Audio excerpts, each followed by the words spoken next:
Alhamdulillah wassalatu wassalamu ala rasulillah wa ba'd. Augusti Comte.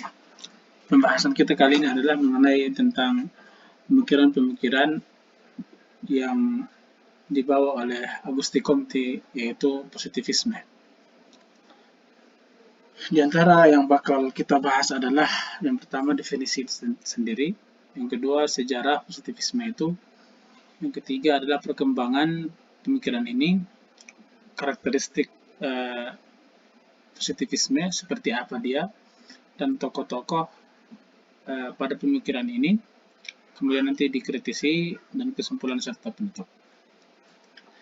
Baik,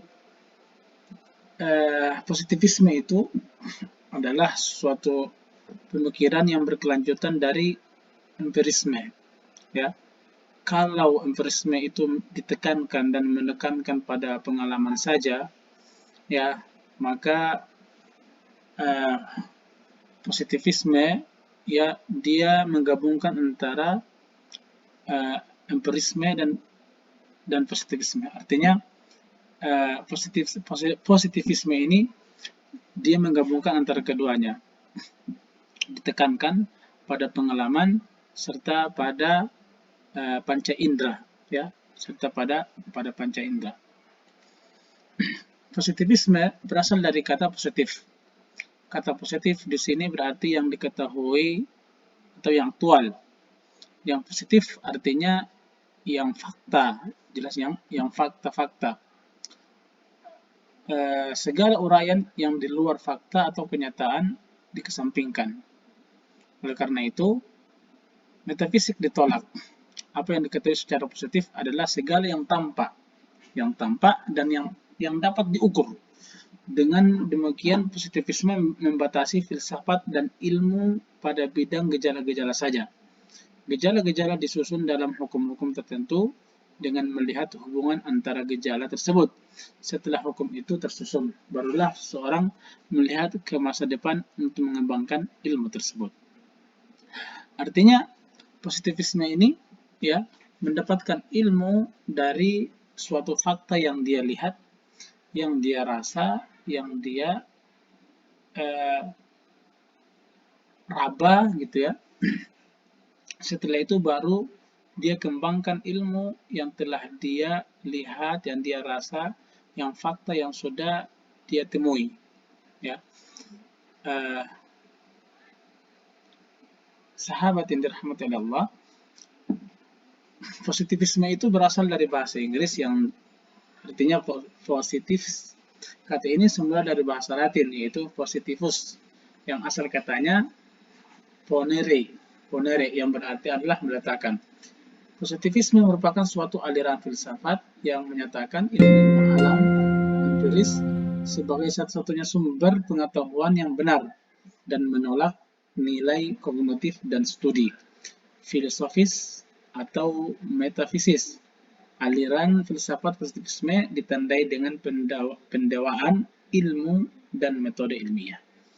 Inilah dasar pemikiran mereka, ya.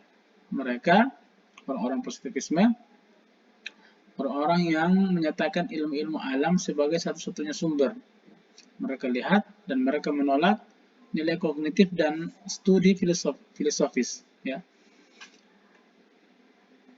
Tentunya mereka ini jelas menolak hal-hal gaib. Jadi positivisme adalah suatu aliran filsafat yang menyatakan ilmu alam sebagai satu-satunya sumber pengetahuan yang benar, dan mereka menolak aktivitas yang berkenaan dengan metafisik. Positivisme tidak mengenal adanya spekulasi.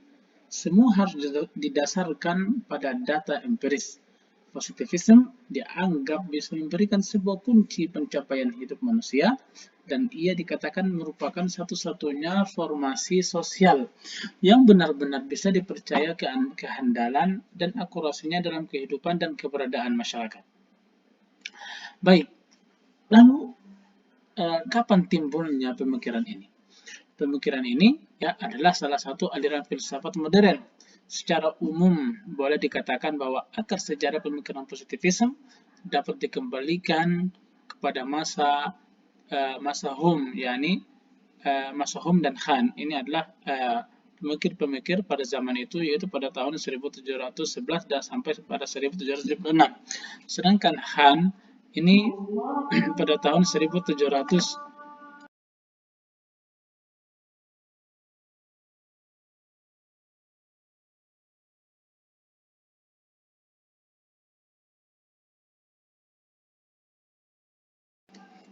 Sedangkan Han 1724.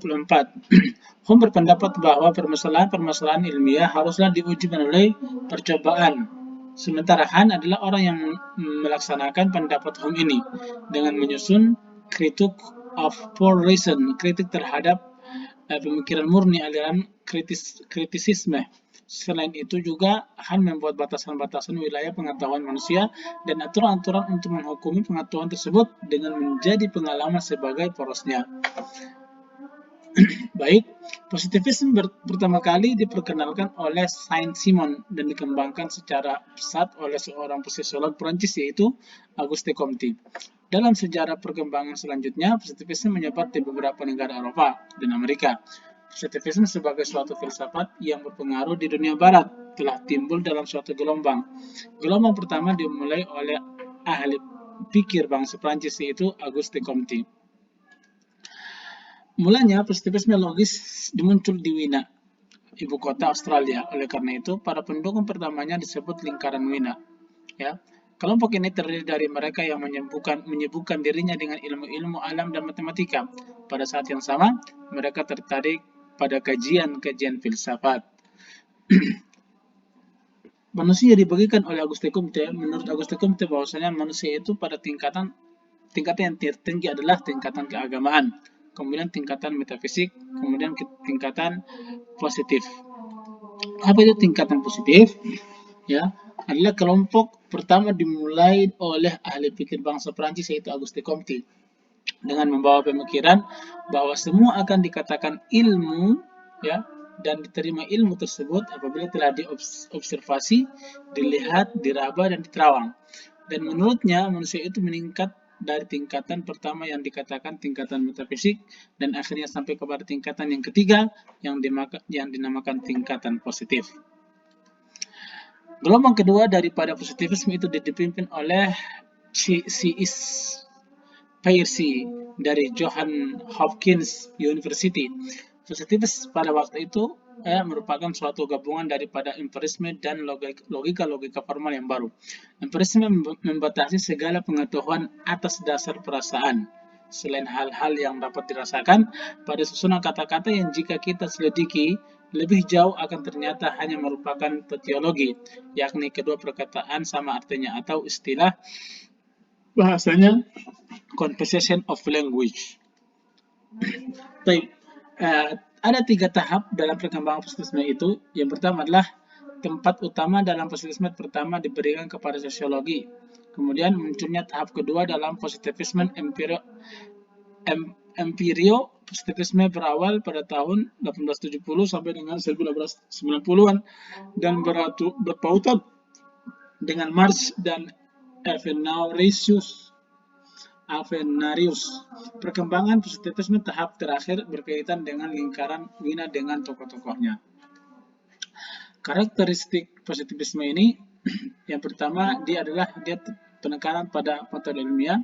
Kemudian positivisme mendasarkan suatu atas prinsip verifikasi. Filsafat pada pandangan positivisme, bahasa filsafat mereka bangun dalam sebuah bahasa yang artikal. Kemudian berikutnya ciri positivisme yang cukup radikal dan lain-lainnya. Tokoh-tokoh diantaranya adalah Auguste Comte sendiri, kemudian John Stuart Mill, kemudian C.H. Taylor. Bagi Auguste Comte, kritis yang saya bawa adalah Auguste Comte tidak percaya kepada hal-hal yang bersifat gaib dan metafisika. Ia hanya menerima fakta-fakta yang dikemukakan secara positif, ilmiah, dan menjauhkan diri dari semua pertanyaan-pertanyaan yang mengatasi di bidang ilmu positif. Ya, salah satu asas memeluk agama ialah beriman kepada yang gaib karena hal itu merupakan salah satu dari rukun-rukun iman. Sebagaimana Allah Subhanahu wa taala berfirman yang artinya kitab Al-Quran ini tidak ada keraguan daripadanya, petunjuk bagi mereka yang bertakwa, yaitu mereka yang beriman kepada yang gaib. Alif Lam Mim, dzalikal kitabu la raiba fihi hudan lil muttaqin alladzina yu'minuna bil ghaibi wa yuqimuna shalah. Ila akhir ayat. Solusinya adalah maka Islam datang sebagai solusi bagi mereka yang berpikiran seperti ini. Islam datang untuk merangkul seluruh umat karena Islam sebagai rahmatan lil alamin wa ma arsalnaka illa rahmatan lil alamin. Kesimpulannya, bahwa Auguste Comte tidak percaya pada hal-hal yang bersifat gaib dan metafisik. Ia hanya menerima fakta-fakta yang dikemukakan secara positif ilmiah dan menjauhkan diri dari semua pertanyaan-pertanyaan yang mengatasi bidang ilmu yang positif. 2. Islam memandang ketuhanan positivisme Auguste Comte tidak sesuai dengan perspektif Islam, karena dalam Islam tidak hanya dengan fakta-fakta yang empiris saja, melainkan ada sesuatu di luar yang empiris, yaitu hal yang metafisik. Barakallahu fikum. Assalamualaikum warahmatullahi wabarakatuh.